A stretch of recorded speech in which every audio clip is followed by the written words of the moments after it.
that'll probably be the last 3 questions. Hello, Okay. Matt. My Yes. name is Mohammed Umar and I'm from the Islamabad Toastmasters Club. So the one phrase which stuck out from the whole presentation was reflection requires separation. Now reflection is not a one-time thing, I believe. It is something which happens over and over again. Yes. So what here do you mean by separation then? Okay. Like, do you like isolate yourself somewhere, or do you take a pause from your other aspects of your life? What does it mean? Since reflection is something which happens over and over again. So the primary 2 aspects I was talking about were, number 1, separation in time. So you need to take some time after an event occurs before you start reflecting on it. That doesn't mean don't take notes right after so you don't forget things later. But if you're going to do a deep reflection on something, in my experience, the best time is not immediately after. You take the notes and then you let that process. The second aspect I was talking about is reflection requires emotional separation. All right, because it's a logical process, and emotion interferes with logical process because you're using 2 different parts of your brain. All right, and if there's any biochemist or neuropsychologist in here, they can explain this a lot better than I am. But emotion requires logic. For some people, it does require isolation. So, do we have any National Football League fans here? No. Okay. Well, we have a famous football player in the United States named Aaron Rodgers, and at the end of the season, he's been playing for 17, 18 years, and everyone wanted to know, was he going to retire or was he going to come back? And he went on a cave retreat. He went on a darkness retreat. So he went and isolated himself in a cave for 3 days to have this experience. And when he came back, he said, I'm going to play again. Because that removed all of the other obstacles. So that's what he did. It's going to be different for each of you. All right? Are you an introvert? If you're an introvert, reflection may require physical separation from other people. If you're an extrovert, reflection may require you to be with other people and not be separated. So that's unique personality aspects. But the main 2 aspects I was talking about was time and emotion. But there's certainly other aspirations of emotion.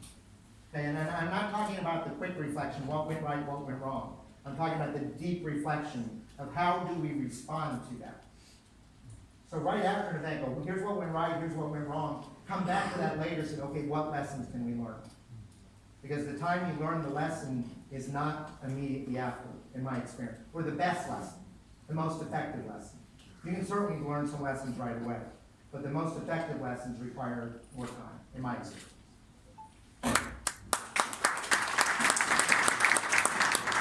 What is the last question back there? Okay? So we got here and then here. Okay. 3 more. Okay. Okay. My name is Bilal Ahmed. I'm the president of Islamabad Toastmasters Club. And I have 3 questions. The question number 1 was quite related to that question asked by the Umar, but a little bit different. Reflection requires separation. Reflection requires separation. But sometimes your emotions actually plays a part of a motivating factor. Like last year, I failed to qualify for an Urdu speech contest and I was very upset.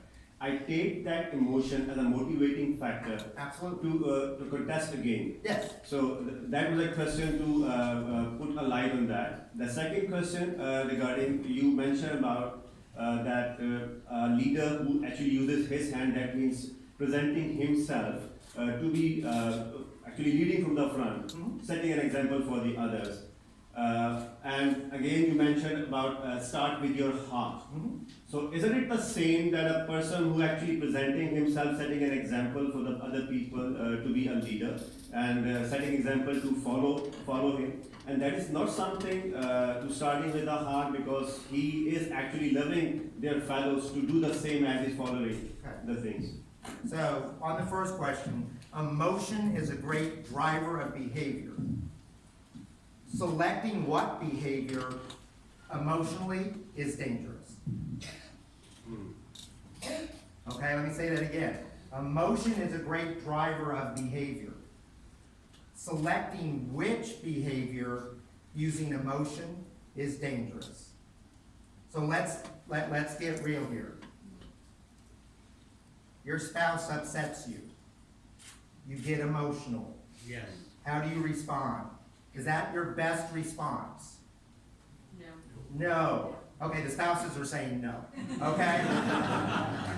It's not your best response. It drove a behavior, but if you selected the behavior out of an emotional state, which was to respond with anger or with unkind words, one, you're not living up to the tenets of your faith, right? That's number one. Number two, it's not the optimal course of action. The optimal course of action is to think through it and say, how do I need to respond to this? Because quite often that comes out of a misunderstanding. And if you can understand, as Dr. Smedley said, when understanding comes from communication, we're a communication organization, right?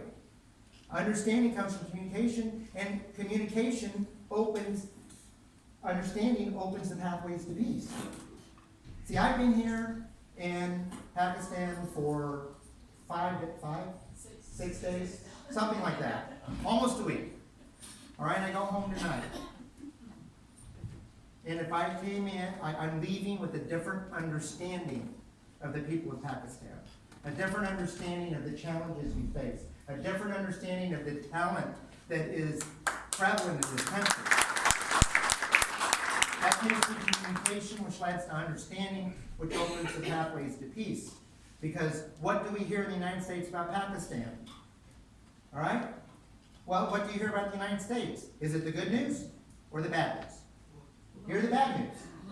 Okay? So the last article I read about Pakistan was, unfortunately, about your former prime minister who's hiding out in London. Okay? And you know what the last article I saw in the mainstream U.S. press about Pakistan was before that?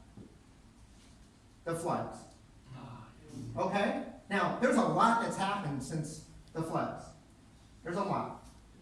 All right? And there's a lot of really powerful, positive things happening. And I saw some of them this week. I saw a school that has spread out. And we had one of the marketing directors there for the school teaching thousands of people literacy at no cost. Okay? 200 and something thousand kids. What a difference they're making. I've seen the work that's going on by other organizations, the commitment to the environment. This country is the country that probably contributes less to global warming and climate change than any other, and suffers disproportionately high impact. And you have people here who are working on that issue. Those are things that you can't understand from afar. All right, so I think that's what you got to do. Now, in terms of the separate, different part, like I said, the best leaders know how to do each of these. All right, there are times to lead with your head. There are times to lead with your hands. But you start the effort with your heart. You start, that's where you start. That's not where you stay. Okay, you have to move, and you have to move back and forth and be willing to go in any direction at any time based on the need. All I'm talking about is, where do you start the team? With your heart. Does that help? Yeah. Okay, we got 2 more questions. And we'll get to you, I know, don't worry. Okay, we got this gentleman, and then you, and then that's the last question. Well, this is Yasin Ijaz. I'm the Vice President of Public Relations at ICAP Toastmasters. I got this question that you mentioned that the most pleasing sound that a person can hear is the name. Mm-hmm. So when you said that you were running for your position and you knew every single one by the name and truly knew them, how do you manage that? For me, for example, I take a lot of photos of people, and I use Google Photos, and there's this thing in Google Photos that it classifies every face, Mm-hmm. and I just had to write a name with that face. Right. So when I click on that, it shows every photo that the person is in. Sure. But how do you memorize that? Okay. That is my question, because I have been struggling with that for a long time. There's an app that I have on my phone. It used to be called Study Blue. Now it's Chegg, I think. And I make flashcards of every district leader. I'll be honest, I cyberstalk people. I would go find their pictures. If I couldn't find their picture, I'd write to somebody in the district that I knew, said, send me a picture of Zaid Kaliya, because I can't find him online. I found him. But there were others I couldn't find online, and I wrote down on the back of the flashcard, it had their name, their position, and their district.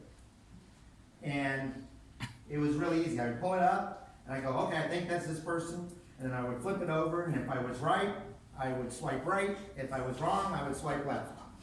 And then the app would go, hey, here's the ones you missed. Okay? So that was one way. The other thing I would do is I would call people and say, how do I pronounce this name? How do I pronounce this name? All right? You know, English is a 3-tone language. All right? Japanese is a 2-tone language. So there's a past region advisor spelled Kazuko. In English, we want to say Kazuko. And it's Kazuko. All right? Because it's a 2-tone language. So I would ask people, how do you pronounce the names? Some of the district leaders were really good. They would send me, past district leaders I knew, they would get someone to record their name. And when I do an officer installation, I'll ask them, have people record their name and send it to me via WhatsApp so I can listen to it. Now, do I get it 100%? No. Okay, are there sounds that my mouth is not used to making? Yes. The hardest one for me was, okay, you know, for Khalid Matlagetu. All right, how did I do? Fairly good? Okay. Did I do it perfect? No, but I did it enough to show respect. That I'm probably, you know, I'm at least close. And someone complimented me this morning because I said, Assalamu alaikum. And he goes, oh wow, your accent was really good. Now I don't know, but he said it, so I'll believe you. Okay? You know, and Shukriya. Okay? He says my accent was really good. I was like, Shukriya. No, I don't. That Shukriya is the extent of my Urdu. Okay? And I know very little Arabic. All right? But I learned those phrases to show respect. And so that's how you do it. The other thing I would tell you is, okay, I'm going to call on people. I did this the other day. Well, let's see. How many of you are bad with people's names? All right, if your hand is up right now, you just gave yourself permission to be bad with other people's names.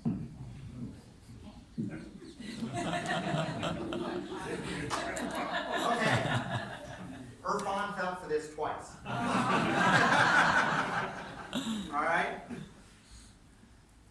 Change your language. And if you forget someone's name, go up to them and say, hey, I'm sorry, I'm working at getting better with names. Can you remind me of your name?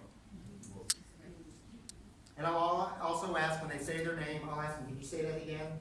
How do I pronounce it? Or if I know their name on paper, I'll say, look, I know what the letters are. Can you please tell me how you want your name pronounced?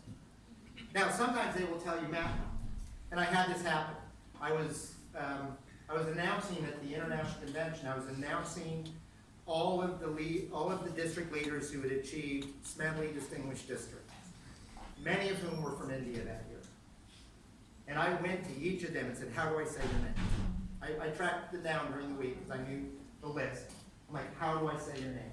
And every single one of them said, Matt, we know you care about us. Whatever comes out will be fine. And I'm like, I don't believe you. Okay, it's not that I don't believe you, but I don't believe you. Okay, what you're telling me really is I'll accept what you say because I know you care about me. And then they proved I was right. Because I got off the stage and they were waiting for me. And what they said was, Matt, you sounded like you were from India. You said my name just like somebody here would say it. Thank you so much. And I'm like, yeah, it didn't matter. Okay? So that's how I did it. The other one that's really quick is when I meet somebody the first time and I get their name, when I'm having a long conversation, I'm actually saying their name over and over and over again in my head. That's the one practical technique I can give you. When you're meeting somebody the first time, just say their name over and over again in your head. Drop it into the conversation. It might sound a little creepy, but when I found people who do this, I'm like, I know what you're doing.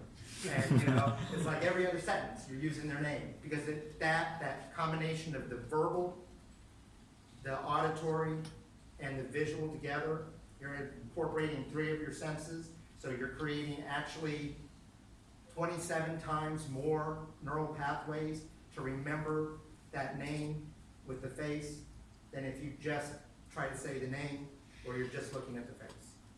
Because you got the combination of the 3. All right, last question. Very patient gentleman here in the back. I am Mohammad Ali from Islamabad Toastmasters Club. And my question is, as you have put lots of emphasis on saying this, that we must forgive ourselves whenever we do something wrong. As a business owner, or when I am CEO of my company and I have my team, but if I don't take actions that can potentially grow my business, or if I don't wake up early in the morning and then I forgive myself, then how is it going to help me? Okay. Thank you. Remember, forgiveness, I'm not saying don't take action to correct the behavior. All right? You know, if you're in a relationship and the other person is cheating on you, you can forgive them. It doesn't mean you keep trusting them to go out with members of the opposite sex. Right? You know, you don't put yourself in a position again. So, forgiving yourself is the first step. And if you're forgiving yourself from the same action over and over again, you're not learning. So all of these pieces of advice that I'm talking about, please don't take them too far. Okay? You know, all of these work in 90% of cases. You know, but there's these odd places on both ends where they don't work. And as a business owner, what is your number one responsibility, I said earlier? To grow your business. Right? To grow your business and to meet the mission that you set out as a CEO or a business owner. That's your number one mission. And if you're not taking the actions, that might mean that you need to step out and let somebody else fulfill that. Or you might need to hire somebody to fulfill the things that you're letting yourself down, because that's inhibiting your business. But you have to forgive yourself and not live in guilt. That's the biggest thing. That doesn't mean you don't say, hey, I need to go get a class on how to do this better. That doesn't mean you don't say, I need to get some advice and some mentoring, or I need an accountability partner. Let the accountability partner bring the hammer down on you. Okay, but when you're bringing the hammer down on yourself, it's self-damaging. Because you can actually take it better from somebody else saying, hey, you know what? You said you were going to make 100 calls this week and you made 75. When are you going to make up the other 25? So are you going to do 125 next week to build business? Okay, because that's what you need to do to make, you got to make up what you missed. But if you're doing that to yourself, you can use that as a motivator as long as you're not emotionally, it's the emotion behind it. Does that make sense? Yes. Okay. So thank you guys so much. I really appreciate it. I know we went a little long on the session, but after you didn't tell me to stop, so. They can stop because it's so motivating, it's so thank you. engaging that we can sit there for the whole night. Yeah, but I will have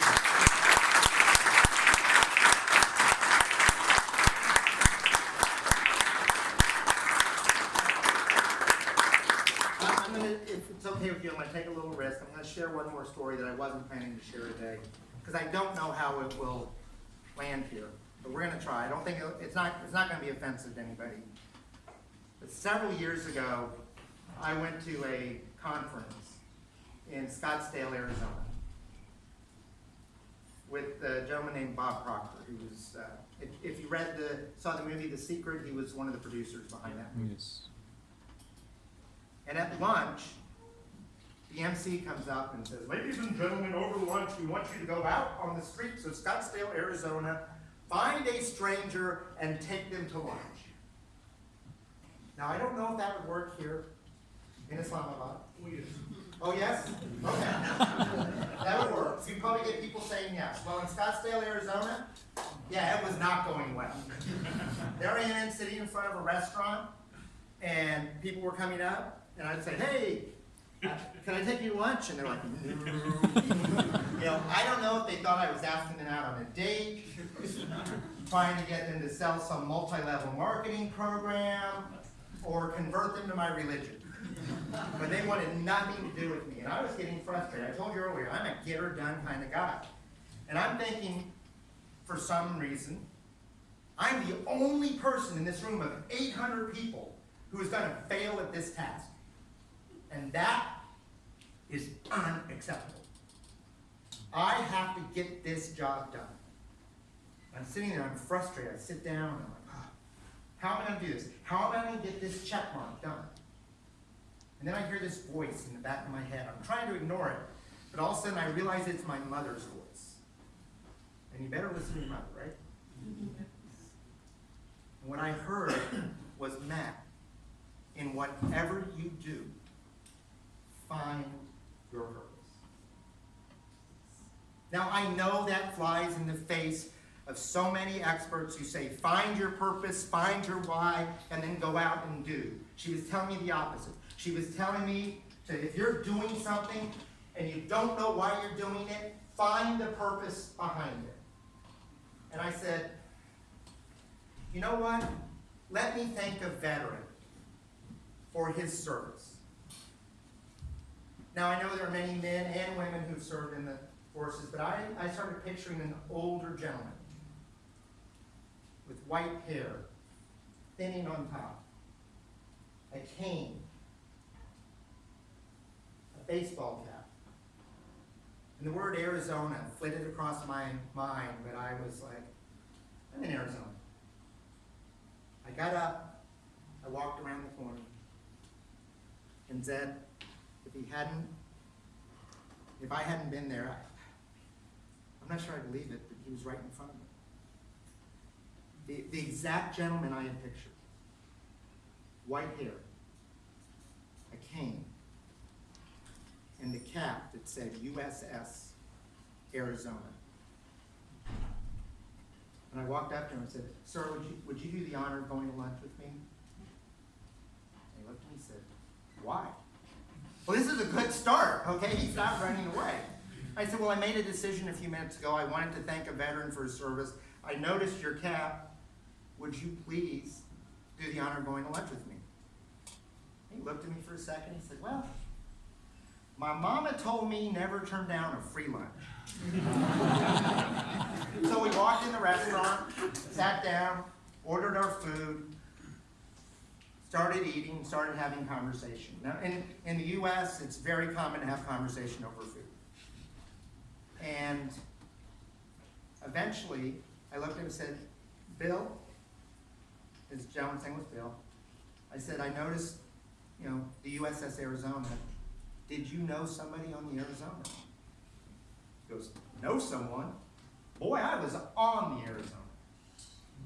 I will never forget that day. See, it was morning assembly, December 7th, 1941. I had just been called to assembly. We're getting ready to raise the flag, and we heard the air raid sirens go off, and my thought was, it's another drill. And then I realized that everybody was pointing out over the horizon. And it wasn't our planes. The next few minutes felt like hours and seconds at the same time. There were bombs, torpedoes in the water. The stack behind me blew up, and I got thrown into the water. And as I tread water, trying to stay alive, I watched my ship sink to the bottom of Pearl Harbor. I will never forget the day I lost 2,300 of my brothers.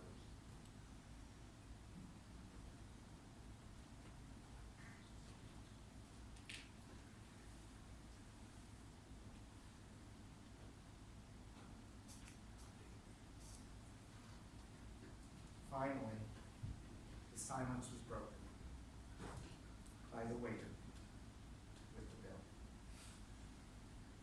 He put the check down, silently reached down and I picked it up. And it was snatched out of my hand. I looked at Bill. I said, Bill,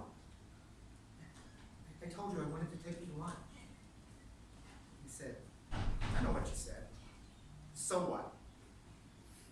Well, the only thing I could think to say at that moment was, well, my mama also told me never turn down a free lunch.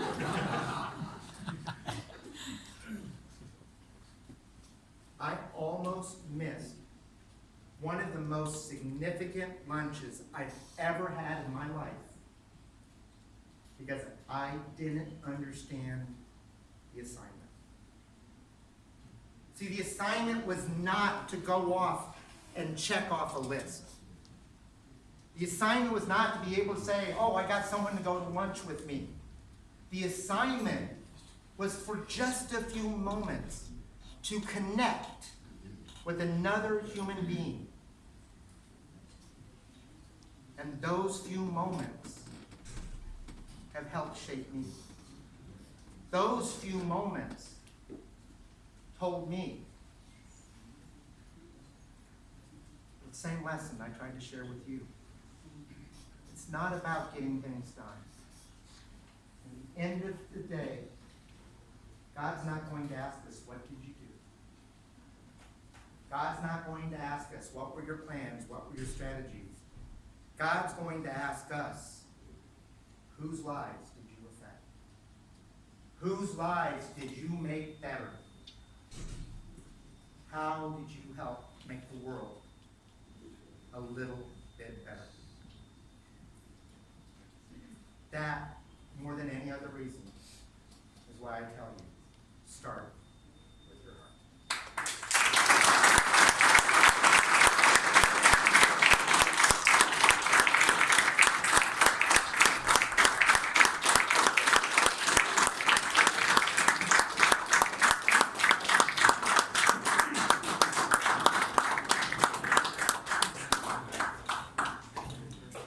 Am I audible? Yes. Thank you very much, Matt. You actually opened our eyes.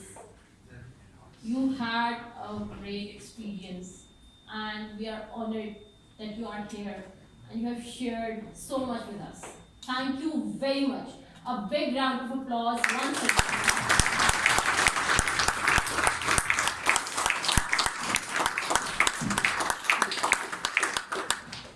Matt touched upon the topic that was close to my heart: forgiveness, act versus respond, and most importantly, heart, hand, and mind. Because most of the leaders in our country, they just to get the short-term benefits, to get the functional number, they just focus on the strategies and they don't focus on the people. In order to empower the people, you really need to work with the heart. So that's what's close for me, and that's a key takeaway for me. Now we are going to have a 10 minutes refreshment break, and after that we will have a session of Kamran Rizvi and Numan Abid.